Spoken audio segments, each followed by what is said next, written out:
Now we're going to begin the respiratory system. The next 3 slides go over the learning outcomes. Make sure you read all the learning outcomes. They tell you the specific things to look for and to study, and that'll be tested on. Now let's go over the 5 functions of the respiratory system. Number 1, first of all, it provides a large area for gas exchange between the air and the circulating blood. Number 2, it moves air into and out of the gas exchange surfaces, the alveoli. 3, it protects the respiratory surfaces from dehydration, temperature changes, and pathogens. 4, it produces sounds, allowing for speech and other forms of communication. And 5, it aids in the sense of smell. Let's go over the structures of the respiratory tract. We have the nasal cavity and paranasal sinuses, the pharynx, the larynx, the trachea, the bronchi, the bronchioles, and the alveoli. This shows you all the structures of the nasal tract. You can look through them and you can see the trachea is circled, which goes into the bronchus and then the bronchioles, and then we get to our alveoli. Let's go over the functional zones of the respiratory tract. First, we have the conducting portion that filters, warms, and humidifies the air.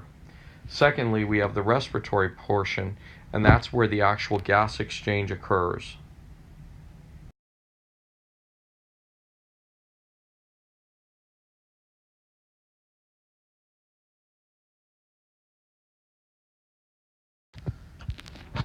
The air enters through the external nares or nostrils, and that's specifically through the nose. The internal nares are opening between the nasal cavity and the nasopharynx. The pharynx, it's also called the throat. It's shared by both the respiratory and digestive systems. It's shared with the trachea of the respiratory system and the esophagus of the digestive system. It is lined with stratified squamous epithelium. In this image, we see a cross-sectional view. We see the external nares of the nose, the internal nares, then we begin to see what we call the trachea, and we can circled is the epiglottis that covers the trachea when food is swallowed, and then the glottis, and then the vocal fold. And you could see that whole area called the pharynx, and you could see where the trachea and the esophagus share the area of the throat. Now, you just looked at the image. We're going to start to discuss the larynx. The larynx is made of 9 cartilages, ligaments, and skeletal muscle. Air enters the larynx through the opening in the glottis. The epiglottis projects over the glottis and covers the glottis during swallowing. That prevents the entry of liquids and foods into the respiratory tract. The larynx has another name called the voice box. Here's an image illustrating the larynx, and you're able to see the epiglottis and the hyoid bone, and then the trachea.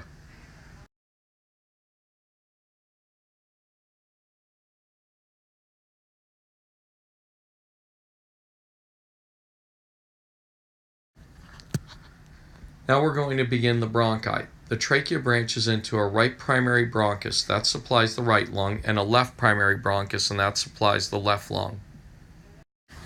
In this picture, you're able to see the branching pattern of the bronchi in the left lung, and that you can follow it all the way down to the alveoli in the pulmonary lobule.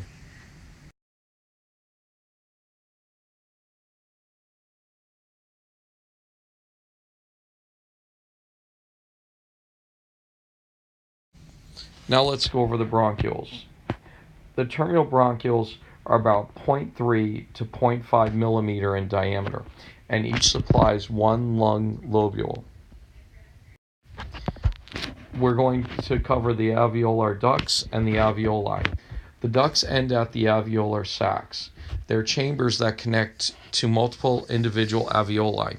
Each lung contains about 150 million alveoli, and this allows for extensive, rapid gas diffusion to meet the metabolic needs. Okay, next we're going to talk about the alveoli. The alveoli produce a surfactant. This helps keep the alveoli open by reducing surface tension. The lack of surfactant triggers respiratory distress syndrome. Make sure you're aware of that. Remember too that the primary cells are called pneumonocytes type 1, and then there's a second type called pneumonocytes type 2. The respiratory membrane is where the actual diffusion of gases takes place. These images show you the alveolar duct, the alveoli, and the alveolar sacs.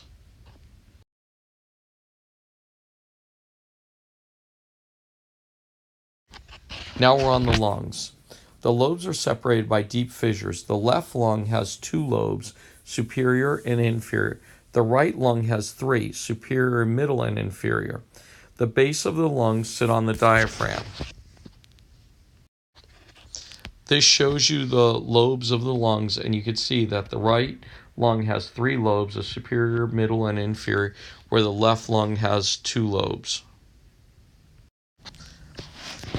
There's something called a pleural cavity. This surrounds each lung within the thoracic cavity. The pleura is a serous membrane of the pleural cavity. The pneumothorax occurs when the parietal pleura is punctured and the lung collapses. Make sure you know that. That'll be on the test. So the pleura is a serous membrane of the pleural cavity, and a pneumothorax occurs when the parietal pleura is punctured and the actual lung collapses.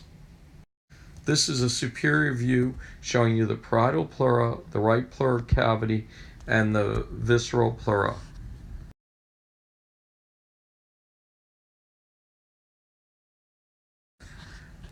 Next, we're going to cover external respiration. It includes 3 processes involved in the exchange of O2 and CO2 between the body and the external environment. 1 is pulmonary ventilation or breathing. 2 is gas diffusion across the respiratory membrane between the blood and the body tissue. And 3 is the transport of O2 and CO2 in the blood. 2 types of external respiration include hypoxia, which is low tissue oxygen, and anoxia, which is the supply of oxygen is cut off completely. Cells die off quickly, and damage from strokes or heart attacks are a result of anoxia. In internal respiration, absorption and use of oxygen by the tissue cells is primary, and next is the release of carbon dioxide as a waste product from tissue cells.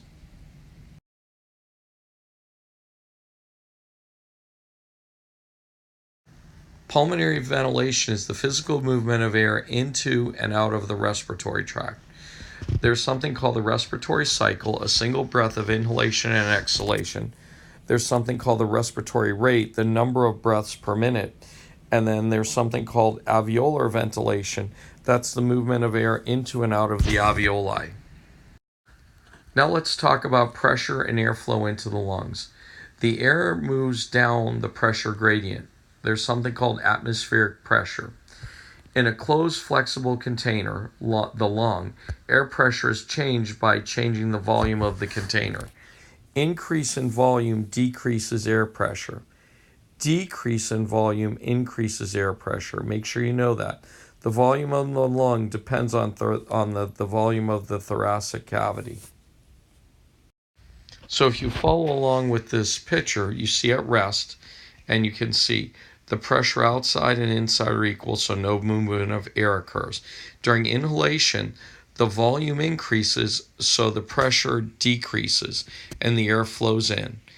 And you can see that the diaphragm drops, and the external intercostals lift up. Now, in exhalation, the volume decreases, and the pressure inside rises, so the air flows out. The rectus abdominis contracts, the internal intercostals, and the transverse thoracis push the rib cage down.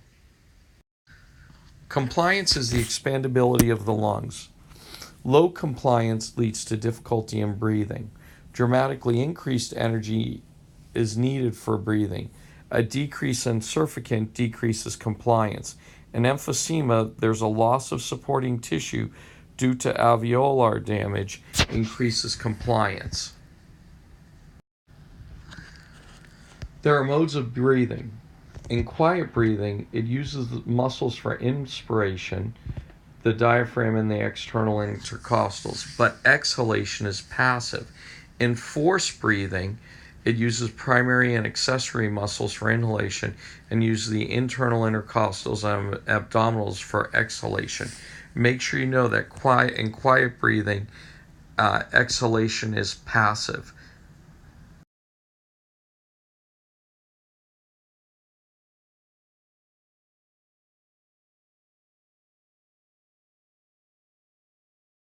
Gas exchange relies on diffusion of molecules between the gas and the liquid. The liquid in this case is the blood. The gas would be the CO2 or the O2. There is something called the partial pressure of gas in a mixture. 100% of the atmospheric air is made up of 78.6% nitrogen, 20.9% oxygen, 0.4% carbon dioxide. The remaining percentage is water vapor. At sea level, atmospheric pressure is 760 millimeters of mercury. Each gas in a mixture contributes to the proportional pressure, a partial pressure.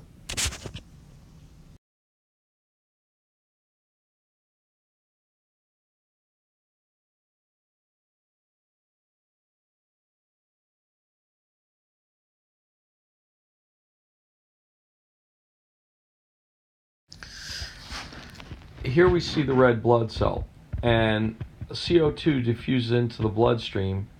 93% diffuses onto the red blood cell. 23% binds to the hemoglobin, and 70% is converted to carbonic anhydrase.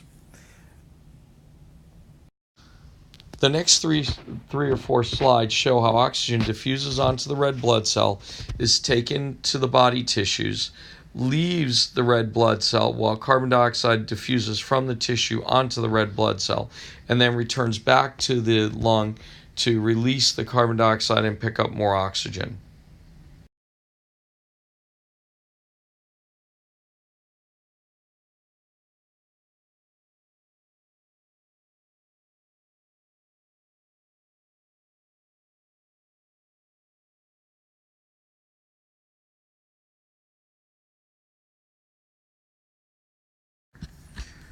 Let's talk about the brain respiratory centers.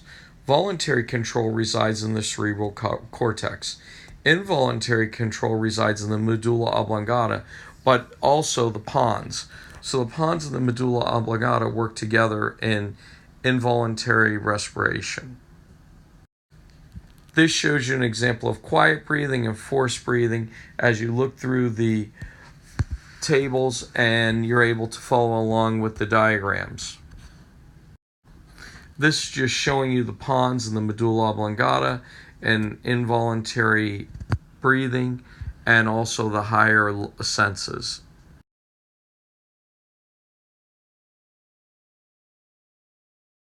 Now let's talk about aging and respiratory performance. Chest movement can decline with arthritic changes in the ribs and muscular weakness. Some emphysema is normal in aging. However, smoking vastly decreases respiratory performance. Emphysema is likely to become more severe and debilitating. Also, aging can cause increased compliance.